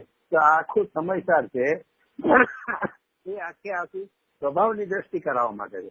ભાવ ભાષણ તેનું તો કે હું ભાવ કર્મ રહી ભગવાન આત્મા છું એવું ભાવ ભાષણ કરવા માટે આખું સમ્યક દર્શન આ સમયસાર છે. અને એમાં ભાવ કર્મ એટલે કે સુભાવના પ્રકારો, સદાચારના પ્રકારો એને યાદ કરે કે આવું હોય તો જ તું આનો પાત્રતા છે તારી ભાવ ભાષણ એવું એમાં કે એનાથી તો ભીન પાડવો છે. ભાવ ભાષણ શેનું કરાવવું છે કે ભગવાન આત્મા વર્તમાનમાં ભાવ કર્મ છે ને એ હોવા છતાં એનાથી ભીન છે, એનાથી રહે છે, એવું મને ભાવ ભાષણ કરાવવું. અને પાછું આપણે કહીએ કે એવું હોય તો જ પાત્રતા છે, એ કઈ રીતે બસે? એટલે ક્યાંય સદાચાર શબ્દનો ઉલ્લેખ નથી આમાં. એટલે આપણે બધું સમજી ગયો હોય કે કેમ આમાં નથી સદાચારનો ઉલ્લેખ. પાછા 73ની ગાથા હવે આવશે આની પછી, બરોબર? તો એમાં જે જીવ મંથન કરે છે ને, રાગ મિશ્રિત વિચારમાં નિર્ણય કરે છે. આ 72ની ગાથા સાંભળીને બેસી ગયું પછી નિર્ણય કરે છે. નિર્ણયના જે બધા પ્રકાર લીધા તો હું એક શુદ્ધ ને મમતા રહિત ને દર્શન જ્ઞાનથી પરિપૂર્ણ છે બધા બોલી ગયા, એમાં ક્યાંય સદાચાર યાદ કર્યો? હું કે આ નિર્ણય કરે છે કે પેલા હું આવું કરીશ, હું આટલું બધાનો ત્યાગ કરીશ, રાત્રિ ભોજનનો અને 8 ઓલાનો બધાનો ત્યાગ કરીશ અને પછી હું આનું નિર્ણય કરું છું, એવું ક્યાંય ઉલ્લેખ કર્યો? એવું વિચાર જ નથી કરતો. ત્યાં તો જ્ઞાની થતા પહેલા શું મંથન ચાલે છે અને પછી જ્ઞાની થઈ જાય છે 72 ગાથા સાંભળીને. એ 72 ગાથામાં રજૂ કરી. અને 72 ગાથા એક જ એવી ગાથા છે આખા સમયસારમાં કે બધામાં તો શું કરવું ને શું એને શિષ્યના મોઢે પ્રશ્ન હોય. ત્યારે અહીંયા તો શિષ્ય એટલે શિષ્યના નામે આપણને એમ કે છે કે તું આવું વિચાર કરે કે સન્નિવેશન પહેલા તને આવા વિચાર હોવા જોઈએ એમ કરીને શિષ્ય શું વિચારે છે એવી એક જ ગાથા છે મારા હિસાબે. પછી કાંઈ મારી ફ્રેન્ડ સાથે સમજ કે બીજે ક્યાં આવો હતો, પણ મને એવું લાગે છે કે આ એકમાં જ એવું છે કે એ આમ વિચારે છે હું એક વાત કરું. પણ એમાં ક્યાંય સદાચારને યાદ કર્યો? એક વાત ખાસ સમજી લેજો, સદાચારનો નિષેધ નથી હું અને દુરાચાર કરાય એ વાત જ નથી. મને અમારે એક હમણાં બધી ચર્ચા ચાલે છે ઇન્ડિયામાં, એક બહુ વિદ્વાન છે મને મારી મિત્ર આપણા ગુજરાત પાકો હિન્દી એ મોદી ખબર છતાં એને મને કીધું, મને કે અમે 3જી ધોરણ સ્કૂલમાં ભણતા હતા ને ત્યારે અમને આ બધું સદાચારના પાઠ શીખવાડતા હતા કે આવું ન કરાય, આવું ન કરાય, આનો બધું ત્યાગ હોવો જોઈએ ને આવું કરવું. સદાચારનું તમે 3જા ધોરણમાં શીખેલો હતો અને વિદ્યા આગળ આવીને અમારે એ શીખવાનું છે કે આ સદાચાર હોય એ સમ્યક દર્શનની પાત્રતા છે એ શીખવાનું છે. એને વિદ્યા આગળ 3જા ધોરણમાં શીખાતા એમ એને મને પ્રશ્ન કર્યો. એટલે કહેવાનો મતલબ છે કે ભાઈ સદાચાર નો નિષેધ નથી, પણ સદાચારને તમે સમ્યક દર્શનને સાથે નહીં જોડો. હું એમ કહું છું બુદ્ધની તમે આજે મારા પ્રવચન હતું 5 મિનિટથી મને યાદ છે રહે જીત્યો કેટલી વાર મને યાદ છે, બરોબર છે? મને ગુરુદેવ ક્યારે કેમ નહીં પૂછ્યું કે તું રાત્રે પાણી પીશો કે રાત્રે ભોજન કરે છે કે સદાચારના કોઈ પ્રકાર મને કેમ પૂછ્યું? આખી જિંદગીમાં કેમ પૂછ્યું? અચ્છા હું મારી વાત કરું, 75 વર્ષ થયા હું સમજણો થયો ત્યારથી આજ સુધીમાં મેં હજી સુધી નિયમ એટલે કે પ્રતિજ્ઞા નથી લીધી કે હું માંસ નહીં ખાઉં, મદિરા નહીં પીવું, મધ નહીં ખાઉં, પ્રતિજ્ઞા નથી લીધી. પણ મને અને આ શું કહે કાંદા બટેટા લસણ હું ક્યારેય નહીં ખાવ, અભક્ષ ક્યારે મેં પ્રતિજ્ઞા નથી લીધી. પણ મને 75માં ખબર નથી કે બટેટાનો સ્વાદ કેવો હોય, લસણ ને ડુંગળીમાં ફેર. હું ઘણી વાર પૂછું છું કે ભાઈ લસણમાં આ ડુંગળીમાં શું તમે ફેર પાડો છો કે આમ આને સુધારતા આંખ જાય બળવા મળે ને આ તે બધું જેમાં શું છે એટલે કહેવાનું મતલબ મને કાંઈ ખબર નથી, જે મેં પ્રતિજ્ઞા લીધી નથી અને મને ખબર નથી. ઠીક છે, એનો મતલબ શું કે એનો મતલબ એ બીજે મને કોઈ કેમ નથી, એ બધાનો મતલબ એ છે કે સમ્યક દર્શનને અથવા ધર્મને અને આ જે લૌકિક સદાચાર, તમને ખબર છે આજકાલ અન્ય મતીઓમાં એટલા બધા સાધુ સંતો એ લોકો માને ને કે આમાં સંત છે ના છે તેના ગુરુઓ એ સાથે ખબર છે બધાને દુરાચારથી છોડાવે. કેટલાય થઈ ગયા ને હજી અત્યારે થઈ બધાને દુરાચારથી છોડાવે છે, એને સદાચારમાં વાળે છે કે આ ધર્મ છે. એક દિગંબર ધર્મ જ એવો છે એમાં કે એનો પાછી વિશેષતા ખોલી કોને તો ગુરુદેવે એ દિગંબર ધર્મ પણ ગુરુદેવ ખોલીને સમજાવ્યું કે આ જે કઈ સદાચાર લોકો જેને ધર્મ માને છે ને તો આ સદાચાર અને સમ્યક દર્શન એ બેને કાંઈ લેવા દેવા નથી. આ સદાચાર છે ધર્મ એ નથી, ધર્મનું કારણે નથી. એટલે કે એ સદાચાર છે એ સમ્યક દર્શનની પાત્રતા છે, એવું કેવું બહુ વિચારવા જેવું છે. તમે સામાન્ય ટોનમાં કહો ઠીક છે કે આપણે સમ્યક દર્શન માટે આટલો પુરુષાર્થ કરતા હોય અને આટલો આપણે સદાચાર ન હોય, આપણે ખાવામાં અભ્યાસ ખાવાનું કઈ ઠેકાણું ન હોય, એ સામાન્ય તમે વાત નહીં બહુ બીજી વાત છે. પણ તમે સિદ્ધાંતના રૂપમાં એમ કહેવામાં આવો નિયમ હોય તો જ સમ્યક દર્શનને પાત્ર છે. એ નિયમ સુધી નથી કરતો, મનુષ્ય ગતિમાં નથી કરતો. એને આપણે 3 દાખલા જોયા, કિરીટમાં નથી થતું અને નરકમાં નથી થતો. એટલે અને નિયમ નથી થતું એ વાત તો જવા દે. મૂળ શુભ ભાવ છે, ચારિત્ર ગુણની પરિણતિ છે એને અને નિર્મળ પર્યટકોની સચ્ચા ગુણી એ બેને સ્થિર લેવા દેવા એ આપણે કોઈ નિર્ણય એવું વિચારતા નથી. આમાં આપણે તમે કહ્યું ને કે જ્ઞાન ગુણ અને શ્રદ્ધા ગુણને આપણે સાંકળી શકીએ અને ચારિત્ર ગુણને અને શ્રદ્ધા ગુણને સાંકળી શકીએ. એ થોડું નથી ઓલું જો કે યુનિફોર્મ થી અનયુનિફોર્મ લાગે છે. એમાં તમે ખુલાસો કરતો, મેં ખુલાસો કર્યો હતો કે આત્માર્થીની ભૂમિકામાં. પછી આગળની વાતમાં તમે જો ચારિત્ર લેશો તો ત્યાં તો સમ્યક ચારિત્ર વિચાર ચારિત્ર પણ પ્રગટી ગયું છે. એની વાત નથી, હું શબ્દ બોલ્યો હતો કે આત્માર્થીની ભૂમિકા આપણે માટે શું છે તો કે હજી આપણે મિથ્યાત્વની ભૂમિકા છે ને એટલે શ્રદ્ધા ગુણ હજી મિથ્યાત્વ રૂપ છે. એ શ્રદ્ધા ગુણનું મિથ્યાત્વમાંથી સમ્યક રૂપ પરિણમવું એ ચારિત્રના સ્વભાવથી નહીં. અત્યારે આપણે ચારિત્ર ગુણમાં કઈ શીખતા તો છે નહીં, વિચારતા તો છે નહીં. અત્યારે શું છે કે શુભ ને અશુભ છે. તો ચારિત્ર ગુણની પર્યાયથી શ્રદ્ધા ગુણની પર્યાયમાં કાંઈ પલટો થાય એવું તમે માનો છો? ધન્યવાદ. આમાં છે ને બીજી થોડી ચર્ચા સાઈડ ચર્ચા છે કે શુભમાં શુદ્ધનો અંશ છે એમ જે ગુરુદેવની વાતોમાં આવે છે ને, પણ એ ક્યારે ઇફેક્ટિવ થાય કે ગ્રંથિ ભેદ થાય ત્યારે. હા, એટલે એ તો સમ્યક વાત થઈ ગઈ. હા, એ સમ્યક દર્શન થયું. એટલે મેં ખુલાસો કર્યો કે આપણી ભૂમિકામાં અત્યારે આપણે આને તો આપણે પાત્રતા માનતા હોઈએ તો એ તો ચારિત્ર ગુણનો સ્વભાવ છે, આ સદાચાર નહીં. તો એ શુભ પરિણતિ શ્રદ્ધા ગુણની પરિણતિ પલટે ખરી, જ્ઞાનના ગુણના નિર્ણયથી પલટે. હા, પણ એ જ રીતે પછી એ ચર્ચા આગળ જાય છે કે આપણા જે શુભ આપણે ચારિત્રની અપેક્ષા વાત કરી જયારે તો એમાં પણ જે શુદ્ધ અંશ છે એ વધીને યથાખ્યા ચારિત્ર થાય છે. જેમ ઓલું કેવળ જ્ઞાન થાય છે સમ્યક જ્ઞાન, એવી રીતે આપણા ચારિત્ર આચરણની અપેક્ષા જે કહીએ ને એમાં એ શુભ ભાવમાં પણ જે શુદ્ધતાના અંશ છે એ પછી વધીને યથાખ્યા ચારિત્ર થાય છે. પણ એ બધું સમ્યક દર્શન પછી તમે વાત કરો. હા, સમ્યક દર્શન પછી સમ્યક દર્શન હું આપણી વાત કરું છું કે ભાઈ આપણે જે આ લોકો એમ કહે કે આ બધો સદાચાર છે એ સમ્યક દર્શનની પાત્રતા છે. આ સદાચાર ન હોય એ સમ્યક દર્શન પાત્ર નથી, એટલે કે સમ્યક દર્શન પ્રગટ કરવાને પાત્ર નથી. એટલે એનો અર્થ મિથ્યા દ્રષ્ટિ છે. તો એ મિથ્યા દ્રષ્ટિની પાત્રતા સમ્યક થવા માટે શું આ સદાચાર? એટલે ખાલી એમાં એટલો ફરક પડ્યો ને, આટલો ફરક પડ્યો ને કે શુભાવમાં જે શુદ્ધતા છે એ ગ્રંથિભેદ થતા એનો આગળ વધશે અને સમ્યક જ્ઞાન થશે. અશુભ હોય તેમાં તો શુદ્ધતાનો અંશ છે જ. એટલે એ રીતે શુભ અને અશુભ ફરક પડ્યો ને. બરોબર ને? નહીં, પણ એ ફરક ક્યાં છે? એ તો ઓલા છે કે બોલો શિખરજીની નીચે સોનું પડ્યું છે, મેરુ પર્વત અને શિખરજીમાં છે, બધે શક્તિ છે. અને જન્મ અયોધ્યા છે ત્યાં શક્તિ છે સોનાનો, અને મેરુ પર્વત જે સોનું છે એ સોનું તો અભોગ્ય છે ને.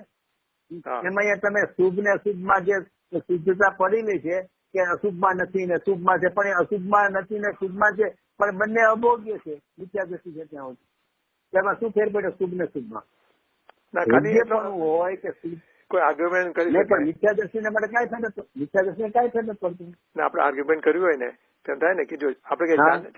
ચાંડાળીના પુત્ર છે બેવ, શુભ અને અશુભ, બરોબર. પુણ્ય પાપ એ ચાંડાળીના પુત્ર છે, એટલે એ બે સરખા જ છે. હા, તો એ અપેક્ષા સરખા જ છે, પણ આની અંદર જે શુદ્ધતાનો અંશ પડ્યો છે એ ગ્રંથિભેદ થતા એનો સમ્યક જ્ઞાન થાય છે.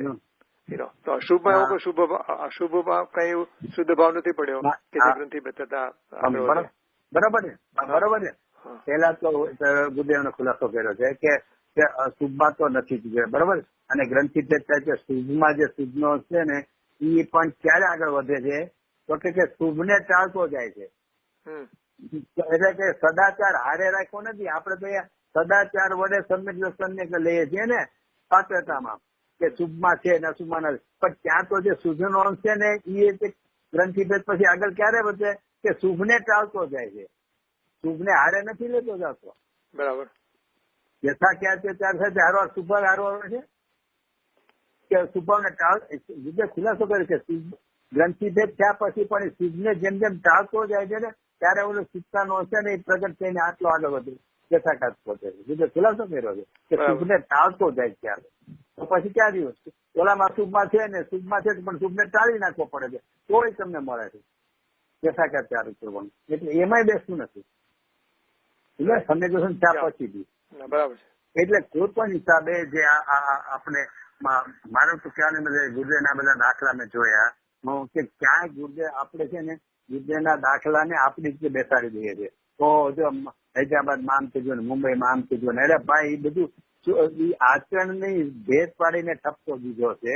તો અને નામધારી જૈન માટે, એટલે કે જૈનોને આવું હોય આવું ન હોય એમ, પણ એ સમ્યક દર્શનની માટે થોડું કીધું છે કે આવું હોય તો તમને સમ્યક દર્શન, તમે રાત્રે ભોજન કરો છો મુંબઈમાં તમને સમ્યક દર્શન થશે જ નહીં, તમે સમ્યક દર્શન પાત્ર જ નહીં, તો મુંબઈ વાળા કોઈ સમ્યક દર્શન પાત્રતા જ ન રહી.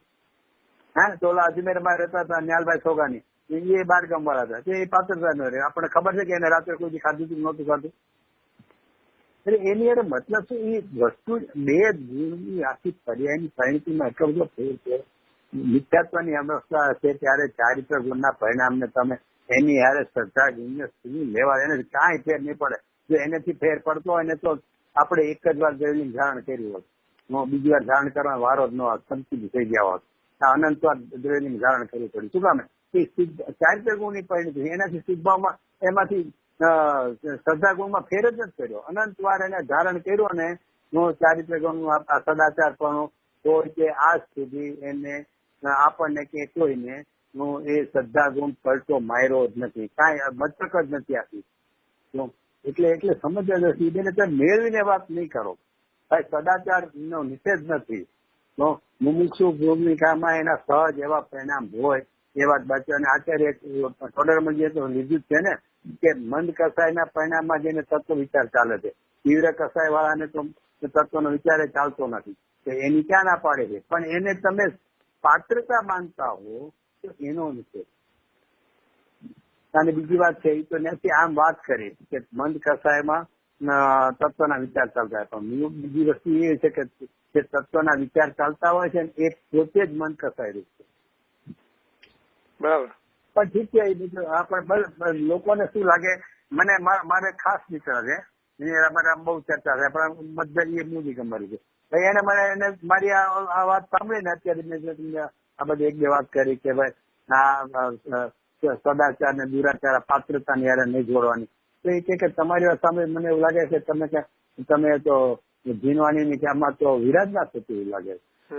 બોલો મેં કીધું ભાઈ હું તો વિરાજના કરવા માંગતો નથી, અને હું જગ્યાએ આગળ શીખી કહ્યું કે વિરાજના તો આપણે સ્વપ્ને કલ્પના હોય, પણ આ વસ્તુ સ્થિતિ આ છે કે ભાઈ તમને ગુરુદેવે આવું ક્યારેય મુંબઈ ને હૈદરાબાદ આવું સમ્યક દર્શન યારે જોડીને કોઈ વાત જ નથી કરી, અને આપણે એને જોડીને ઓહો આવું તો હોવું જોઈએ. જો ગુરુદેવ આટલું બધું કીધું છે, ગુરુદેવ શું કીધું છે તમારી આપણી અભિપ્રાય પ્રમાણે આપણે બેસાડી દેવાનું. ગુરુદેવ તમને રજનીભાઈ કેમ લાગે છે ગુરુદેવ હૈદરાબાદ ને મુંબઈનો મેં દાખલો આપ્યો નામધારી જઈને રાત્રે સમ્યક દર્શન માટે ગુરુદેવ કીધેલું છે. આ ન હોવું જોઈએ. આચરણની વાત છે. આપણે ધારી લઈએ છીએ, આપણે માની લઈએ છીએ કે આટલું કીધું. હા, એટલે આપણા અભિપ્રાયમાં છે ને એટલે આપણે ગુરુદેવને વાતને એમાં ચૂકી દીધી. ગુરુદેવને કહેવા જેવું હતું ને કે તમે કહો ને કે સમ્યક દર્શન પાત્ર નથી, ગુરુદેવ નથી બોલવું, અને આપણે હા જો ગુરુદેવ આમ કીધું, હું આ કીધું, એટલે ખબર નથી યાર. એટલે કે ગુરુદેવ કે છે ને કે પોતાના અભિપ્રાય પ્રમાણે જીનવાની વાતને પોતાની બેસાડી દે છે. એવું જ આપણે કરીએ છીએ કે આપણા અભિપ્રાય જે પડ્યો છે ને સુખમાં મીઠાશ બુદ્ધિ, સુખમાં લાભ બુદ્ધિ, ધર્મ બુદ્ધિ, એના લઈને શું કરે છે કે ગુરુદેવને આવા કોઈ વાક્ય મળી જાય ને તો આપણે એની યારે મેળવી દે જો ગુરુદેવ આમ છે. પણ ગુરુદેવ ઓલું કીધું યાદ કરે રાજકોટનું, પાણી ગળીને પીવાય કે નહીં, તો કે પેલા આત્માને ગળીને ભાઈ પીને, એમાં એને સમજાવી દો ને કે આચરણની વાતને હું આગળ કર્યા કરે. નિષેધ તો આવી ગયો આચરણની વાતનો, પીવાય કે ન પીવાય બે વાતનો નિષેધ આવી છે. અને અહીંયા તારે બસ રાત્રિ ભોજન કર્યો તો બસ નામધારી જઈ નથી માટે એ પાત્ર, પણ પાત્ર તો કેમ વાત આવી. એટલે આ બધું ભાઈ મને તો છે ને આવો બધો વિચાર કરીને એમ થઈ જાય કે આ શું ચાલી રહ્યું છે. ગુરુદેવને પણ આપણી રીતે જ આપણે બેસાડી દેવાની, વાત ઠોકી દેવાની, એવું થોડું ચાલે. ગુરુદેવનું જેટલું વાક્ય હોય ને એટલું વાક્ય રજૂ કરવું જોઈએ. ગુરુદેવ એકવાર હમણાં જ આવ્યું એક વાક્ય કે રાગની ભક્તિ, દયા, દાન આદિના પરિણામ છે એક જ મિનિટ, તો પોતાની શ્રદ્ધા સમ્યક દર્શન થાય.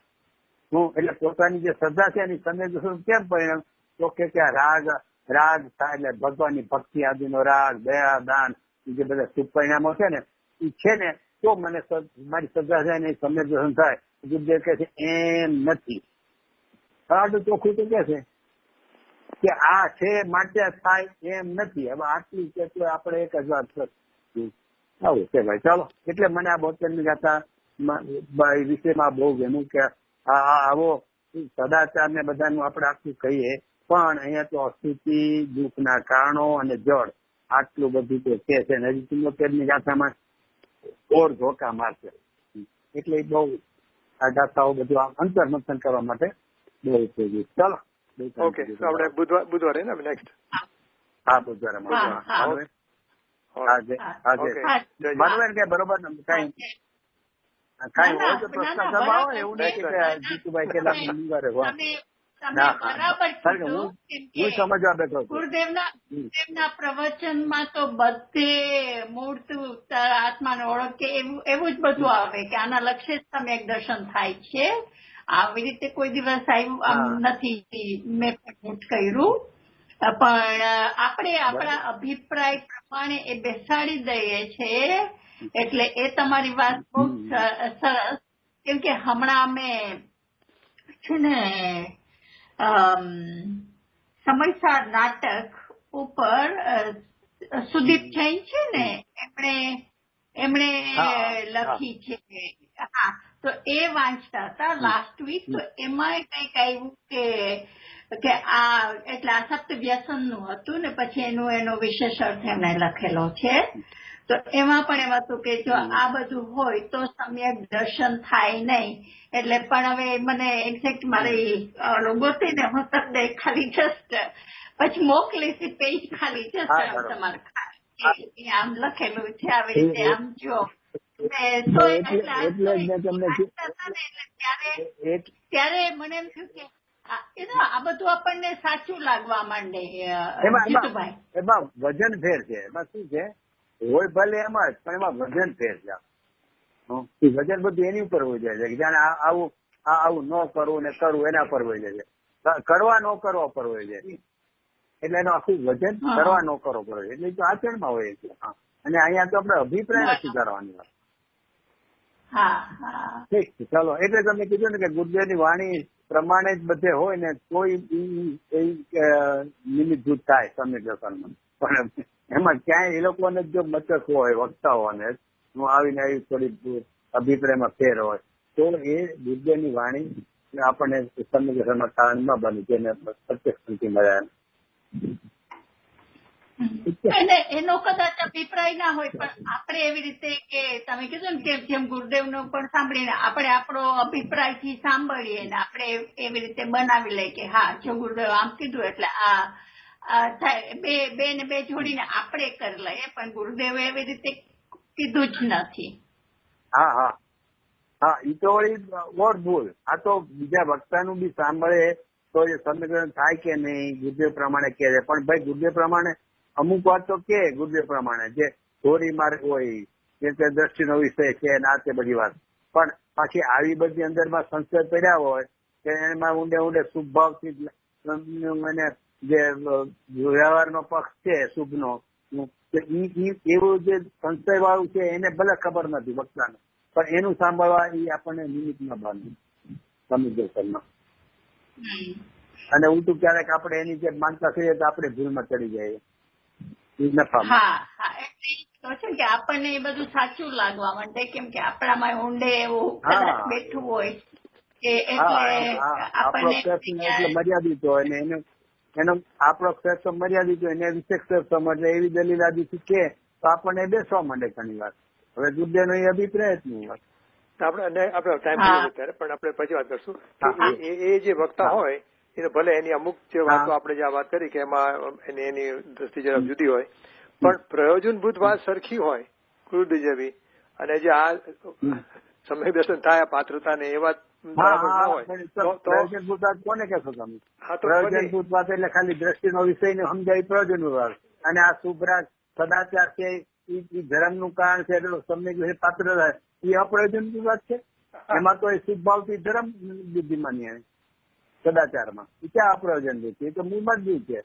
અપ્રયોજનભૂત તો કોને કહેવાય કે હું એમ કહું છું કે પહેલા સ્વર્ગમાં આમ છે ને બીજા સ્વર્ગમાં આમ છે ને એમ આમ થાય છે તેમ થાય, તો એમાં મને કઈ ખબર ન હોય, અથવા તો બીજી કોઈ એ જાણવાના વિષયની વાત હોય કે જેને આત્માના લક્ષ્યની વાત હોય જ નહીં, એ સામાન્ય એક સમજવાની વાત હોય, એમાં ભૂલ થાય ને તો એ અપ્રયોજનભૂત કહેવાય.